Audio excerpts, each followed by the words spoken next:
Los videojuegos son considerados el décimo arte. Ya no es solo una forma de perder el tiempo. Ahora son una industria que genera ganancias superiores a la industria del cine. Los videojuegos son un arte, son entretenimiento, son una industria, son un estilo de vida.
México es un país que no se caracteriza por producir videojuegos, pero desde principios de los años 80 se ha vuelto un consumidor muy fuerte. Esta forma de pasar el tiempo ha llenado de felicidad a muchas personas desde hace ya un par de generaciones, sin importar su credo o condición económica. Pero la historia de los videojuegos en México comenzó en una tienda que no era tan humilde. En sus orígenes, los videojuegos en México no eran para la clase popular. Sin embargo, la historia de los videojuegos en México no nació en nuestro territorio, nació en los Estados Unidos de América, en el estado de California, más en específico en el Silicon Valley. En la cuna de la tecnología moderna, un grupo de adolescentes construiría los cimientos de una industria que genera más dinero que la industria de Hollywood.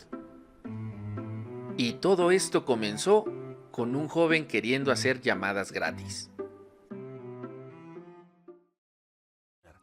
Esto que tengo aquí es el silbato del Capitán Crunch. Si tapas este agujero de aquí así, se convierte en 2600. Y cuando lo haces sonar en el teléfono, el sonido sordo que se escucha lo reconoce e indica que puedes proceder a efectuar la llamada. John Draper, mejor conocido como el Capitán Crunch, fue un joven americano que se hizo famoso gracias a las estafas que hizo en la empresa telefónica AT&T.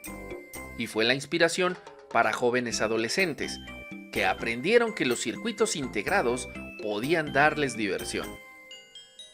Su invento, la denominada caja azul, permitía realizar llamadas gratis a cualquier teléfono. Pero su verdadero valor lo causaba la adrenalina que sentía por burlar los sistemas. Muchos jóvenes con talento para la electrónica aprendieron que ellos mismos podían crear aparatos para su entretenimiento e hicieron del Capitán Crunch un estandarte. De esos jóvenes talentos surgieron ideas que hoy son empresas multimillonarias, como el caso de Apple, fundada por Steve Jobs, y un joven ingeniero llamado Steve Wozniak. Este último prestó su talento para una de las primeras empresas de videojuegos, la empresa Atari, que, aunque tenía nombre japonés, fue fundada en los Estados Unidos. En sus inicios, Atari se dedicaba a la fabricación de máquinas recreativas, las cuales colocaba en los bares locales con el fin de obtener algunas monedas. Cuenta la leyenda que una noche de 1972, Atari colocó su primer videojuego, el denominado Pong, en un bar local. A la mañana siguiente, el dueño del bar llamó a los jóvenes para decirles que su máquina no funcionaba. La sorpresa fue que al revisar la máquina se dieron cuenta que estaba repleta de monedas y no podía funcionar por el exceso de dinero. La industria de los videojuegos había nacido y los Estados Unidos tomaban la delantera, pero no eran los únicos.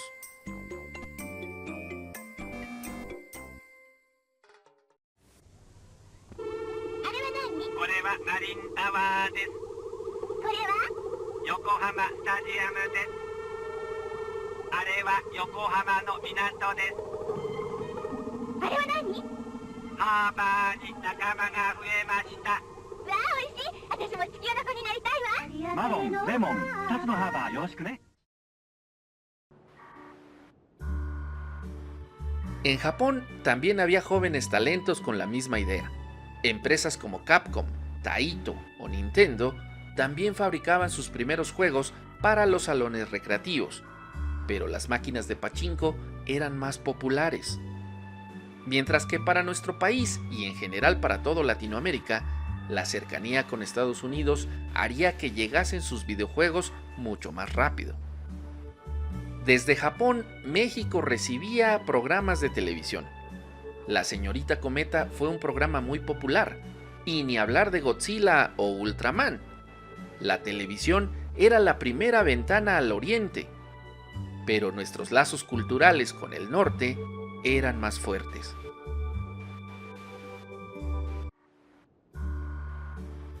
A inicios de los 70 en México, la radio consolidaba canciones como El Triste de José José, y veía nacer al grupo que años después conquistaría al pueblo mexicano con canciones como Ladrón de Buena Suerte. En el cine, la India María nos hacía reír con su película Tonta Tonta pero no tanto, mientras que El Santo y Blue Demon luchaban contra Drácula y el Hombre Lobo. Todo esto a la sombra del denominado halconazo, una represión en contra de la voz estudiantil. Mientras que, en la televisión, se veía nacer el programa Siempre en Domingo, acompañado de un repertorio muy amplio de programas americanos, como Hechizada o La Familia Monster. Y para los niños, una dosis de caricaturas como Popeye y los Picapiedra. El tío Gamboín aparecía por primera vez en la televisión mexicana. Absolutamente nadie en México creía que los videojuegos serían una forma de entretenimiento en el futuro, y la televisión apenas comenzaba a tener un control remoto, algo que hoy es muy normal.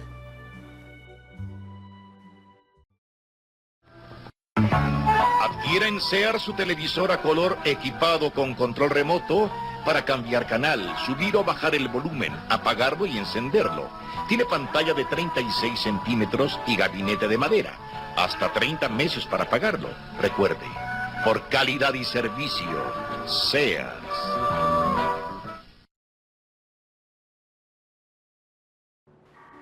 ...1971 vio nacer a la que podría llamarse la primera consola casera de videojuegos, la Magnavox Odyssey, diseñada por Ralph Baer, el verdadero padre de los juegos de video. Esta consola fue lanzada sin éxito de ventas, pues al ser un juguete desconocido por la mayoría de niños americanos, apenas y logró vender 350,000 unidades. Pero para finales de 1972, Atari ya tenía su videojuego llamado Pong en muchos bares de California, volviéndose famoso de inmediato, por lo que su director Nolan Bushnell rentó una vieja bodega y comenzó la fabricación de las recreativas para todos los Estados Unidos. La popularidad de la Pong hizo que los bares se llenaran de personas, lo que le dio a la Atari el poder económico para desarrollar nuevos juegos y comprar los derechos de algunos que se fabricaron en Japón. Obviamente, muchos padres impedían que sus hijos fueran a bares, por lo que Atari tuvo la fantástica idea de aliarse con la tienda Sears para crear una consola casera que rivalizara con la consola de Magnavox. Fue así como la Telegames Pong llegó a los hogares en 1972. Hey, Gramps, what are you doing? Playing a little handball. Now there's more to Sears Telegames than just Pong. Hey, Gramps, you want to play some catch? Okay. Now Sears has a whole line of telegames. Hi, Gramps. Can I play? Sure. Let's play Super Pong doubles. And some telegames have remote controls, so up to 4 people can play a whole variety of games. Hey, attaboy, Scooter. You got it, you got it. Telegames, electronic games, sold only at Sears. El éxito fue tan grande que se agotaron las consolas rápidamente, y la empresa Sears vendía certificados que garantizaban que el cliente recibiría una consola entre los meses de febrero y marzo del año siguiente, pues Atari no podía fabricar tantas consolas como para cubrir la demanda. Para 1973, la consola Telegames Pong llegaría a las tiendas Sears de México, donde no tuvo el éxito esperado, pues la mayoría de hogares mexicanos solo disponían de un televisor por familia. Los primeros videojuegos en México eran para los niños afortunados que disponían de una vida llena de más lujos. El resto de los niños tenía que conformarse con ver El Chavo del Ocho en la televisión, cuyo primer capítulo salió al aire un año antes del lanzamiento de la primera consola de videojuegos. La cultura de aquella época mostraba a los niños mexicanos como personas que, sin importar su condición económica, gustaban de los juegos al aire libre. La cascarita de fútbol o los juegos con el resorte eran la principal actividad. México no estaba preparado para la evolución tecnológica.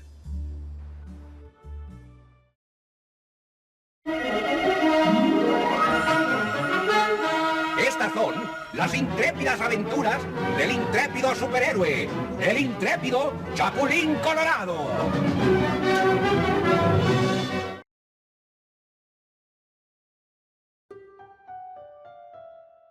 Años después del primer lanzamiento de la consola Atari, por encargo de Nolan Bushnell, presidente de aquella empresa, Steve Jobs fue responsable de rediseñar el videojuego Pong, con la consigna de hacerlo jugable para una sola persona.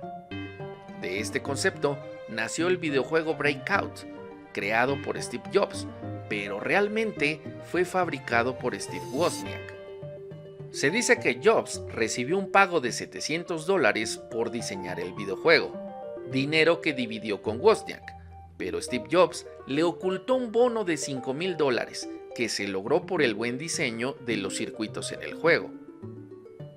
Con este dinero, el fundador de Apple consiguió financiamiento para su primera computadora y contrató a Steve Wozniak como su ingeniero principal, creando juntos la primera computadora personal. Mientras tanto, Atari seguía cosechando su éxito en Estados Unidos, y sus altas ganancias con los arcades le dieron oportunidad de convertirse en la principal desarrolladora de videojuegos en América.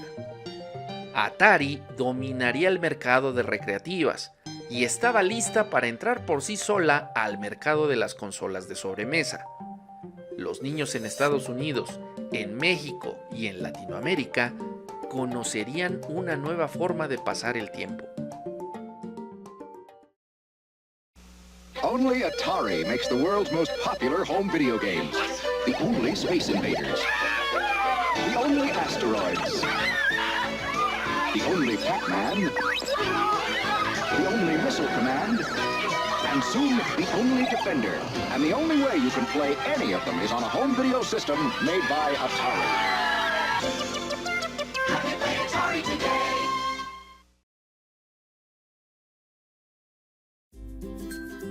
Y bueno, si llegaste hasta aquí fue porque te gustó el primer episodio de la historia de los videojuegos en México. Te invito a que te suscribas al canal y actives las notificaciones para que sepas cuando esté subiendo videos. Ah, y ya que andas por aquí, dale like a este video y compártelo con tus amigos. No te pierdas el próximo capítulo y bueno, ahora sí, sayonara.